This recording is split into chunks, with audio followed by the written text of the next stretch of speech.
Errol Vas. Thank you so much for joining me here today on Culture Sway. And you are an international digital marketer. So, if you wouldn't mind, maybe telling us a little bit more about, your role and a bit more about like your, I suppose, like digital marketing, and then let's dive into actually chatting about cancel culture. Definitely. Yeah, so I'm a digital marketer, originally from Canada. Right now, I live out in China, where I am a digital marketing director for a company called High Spec Tools, as well as a company called Mama Grinders. So by profession, I'm a digital marketer. And yeah, in my free time, I also run a digital marketing blog. I do an internship program for up and coming marketers. And yeah, I like to stay busy with everything marketing. Fantastic. And so, actually, can I just ask you as well, what sort of like tips do you have for small businesses, that are trying to kind of set up online and whatnot? Because there's so many now, particularly with everybody working from home and lockdown and things. So a lot of people are probably pivoting and setting up their own businesses, and they probably just don't know where to begin with online advertising, digital marketing, etc. So, what would be the Mm. first, two tips you would have to anybody that is looking to dive into digital marketing?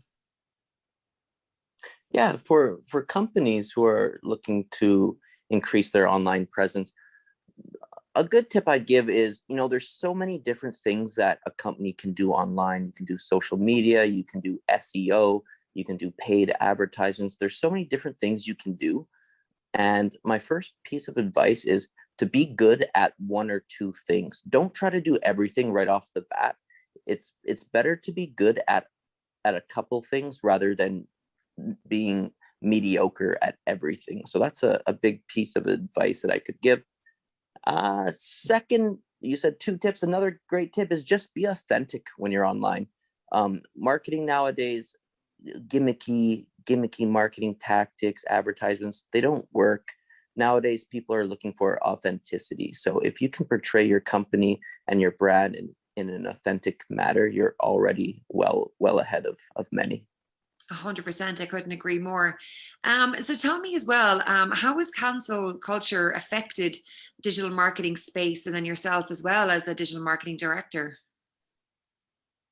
Yeah, well, cancel culture. I guess first I'll go into what cancel culture is just for anyone listening. So, cancel culture is the process of canceling, calling out, or advocating a boycott on a person, a brand, or a company. And this mainly begins on social media.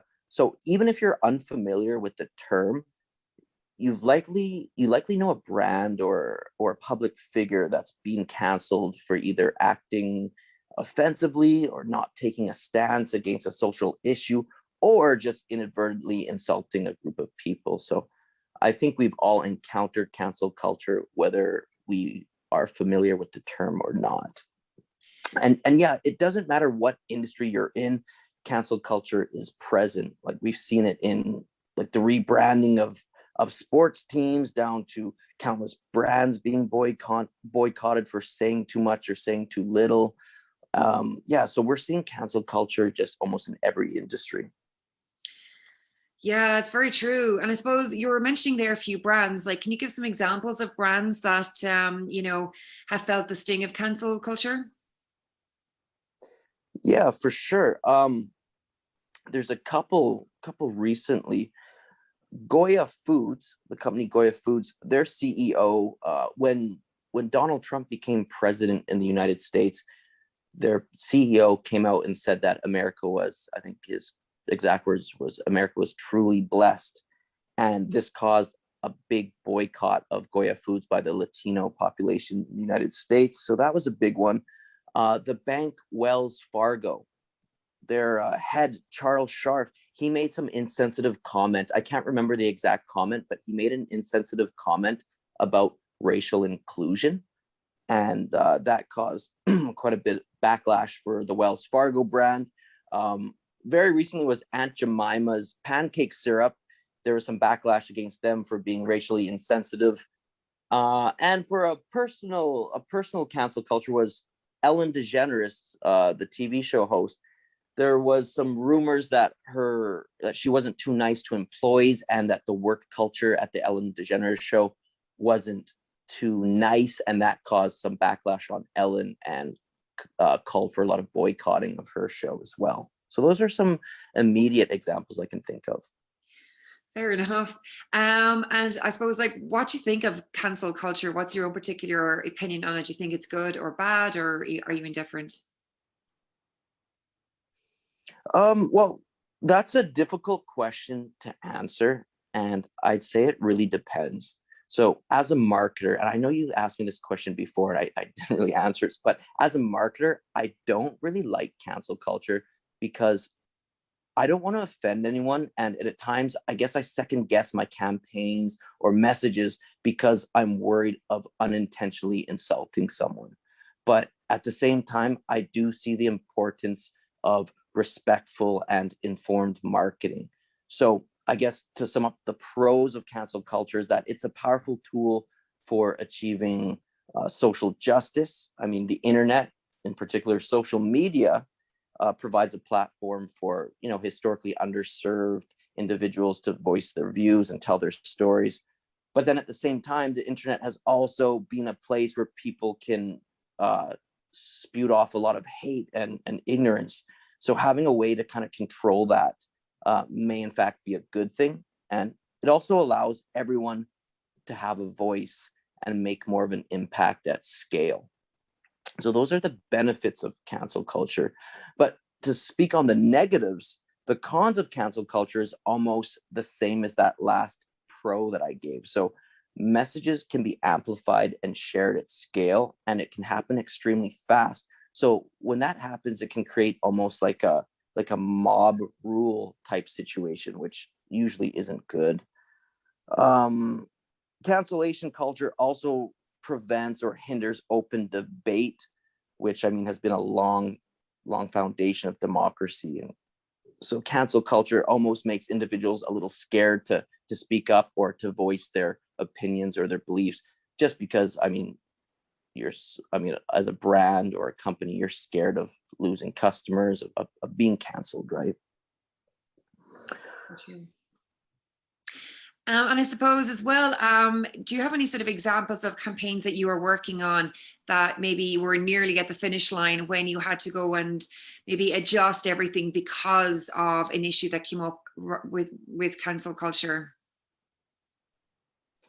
You know what? I actually haven't encountered too many like that particular scenario. I haven't had to go back and change any campaigns, but I do have cancel culture on the back of my mind while I'm creating things. I mean, I personally don't want to offend anyone, and I don't think any brands are looking to offend anyone.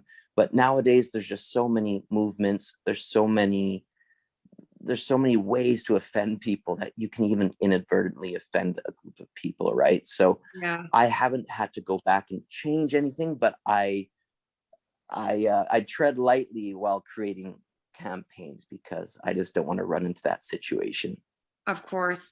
And do you think it's kind of gone a bit too far and it's a bit too much that people can be just a little bit, oversensitive or jumping on the bandwagon when things are clearly not intentional when it comes to cancel culture? Well, that's exactly it. Like I said before, and you summed it up very well, is what cancel culture allows is almost like a mob rule. And mobs can be dangerous because people do jump on bandwagons and messages get amplified, and they get amplified loud and amplified fast. And that can really cause, like a mob situation, and things can snowball out of control. So that's never a good situation. I mean, but it is something that I think marketers are worried about for sure. Definitely. And tell me as well, like how did you get into marketing, or what, guided you towards marketing? What guided me towards marketing, actually, I did my university degree in psychology. And while I think it was the last month as I was graduating, I also started working at a marketing company. And so it was nice because it was a good transition from university right into the workforce. But I just really liked marketing. Like, I was so terrible at it when I began. It requires a lot of organization, a lot of study, just things that I wasn't really good at. So it really whipped me into shape. I found it to be fascinating. I really liked the challenge, and so that's kind of how I began. I just happened to work for a friend's family's marketing company, and just kind of fell in love with the whole industry. Yeah. Okay. Very good. And lastly, I just want to ask as well, what should brands do if they were on the receiving end of cancel culture? Yeah, so I guess first is just try to avoid it. But I mean, it's just easier said than done, right? It's Mhm. very easy to inadvertently offend a group of people. But historically, brands have stayed out of politics, and mainly because taking sides can alienate a large chunk of their customer base. But in today's increasingly polarized climate, not taking a side can be an even bigger risk. So brands can no longer afford to remain neutral, because neutral's seen as being complicit, and you don't want to say too much because then you might run into a cancel culture situation. So it's a very, very thin line to walk. So for a company that's already on the receiving end of cancel culture, an immediate apology can go a long way, especially with young consumers. And there's been a few studies that show about 60% of individuals trust brands more for being honest about making a mistake. And there's been other studies that show that if a brand does something that offends consumers, the best response, especially for young consumers, and this is what young consumers expect, is a very swift apology and just to stop the offensive action immediately. So that is probably the best route to go. Apologize and just stop the behavior that is offending people. But on the other side of the coin, um, perhaps your brand feels very strongly about a certain topic, and it's really up to you and your brand of how you react. So something that may offend people today could perhaps be looked back on in the future as like a valiant social stand. So it really depends on the situation itself. If you or your brand really feel strong about something and it's very important to your brand identity, then I guess stick to what you feel is core to your brand. If it isn't something that's core to you or your brand's identity, then an apology and just stopping the action can go a long way. Yeah, absolutely. I couldn't agree more. And so, Earl, tell people where they can find you. Yeah, they can find me on my website, www.errolvas.com, ERROLVAS.com. I'm also on LinkedIn. If they just search my name, they can connect with me. And yeah, I'm always down to chat about whatever marketing related, business related. I'm very accessible through LinkedIn and my website. Fantastic. Well, Earl, listen, thank you so much for coming on Culture Sway today, and best of luck with everything in the future. And let's stay in touch, and let me know of any sort of more exciting campaigns that may be working on in the future. Thank you so much, Antonia. It's been a great experience. I've had a nice time speaking with you, so I really appreciate it. Fantastic. Same as. Have a lovely weekend, and take care for now. Bye. You as well. Take care.